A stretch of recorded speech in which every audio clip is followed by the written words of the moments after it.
Northern Light Health and Anthem Insurance are still negotiating a contract, and if no deal is reached by Friday, Northern Light care providers will be out of network for Anthem customers. This situation puts about 30,000 Mainers in the middle of the dispute, many of whom are public workers in our cities and schools.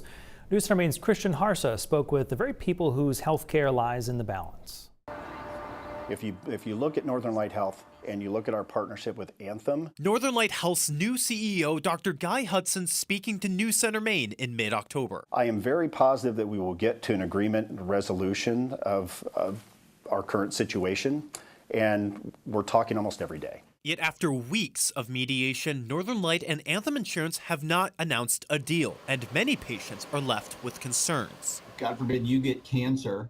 You have to go to Northern Light if you're in the northern half of the state. You don't have a choice. Neil Greenberg works at the University of Maine and is the vice president of UMSA, a labor union representing about a third of the employees within the University of Maine system. About between 18 and 1,900 people. Earlier this month, the UMaine system announced it would be switching its health insurance administrator to Anthem beginning in the new year. UMSA and other labor unions representing university workers sent a letter to the UMS chancellor saying that we do not support the switch from Cigna to Anthem. The UMaine system self-insures, meaning it handles the payments, but works with an insurance company to determine what is in and out of network.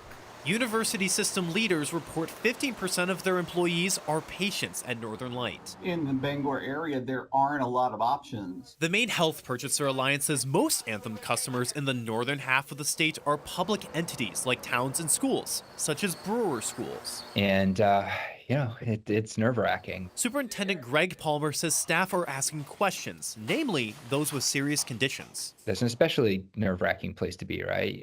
If all of a sudden you have to start over in terms of who or where you might need to go to receive critical treatments of some sort or other. Palmer says administrators try to give answers, but there are not many to provide. Instead, he says they are waiting for Northern Light and Anthem to find common ground. Christian Harsa, News Center, Maine. Northern Light and Anthem did not provide comment on where those negotiations are right now. However, a spokesperson for Northern Light did say the two companies are in mediation, and Northern Light may have more to share later this week.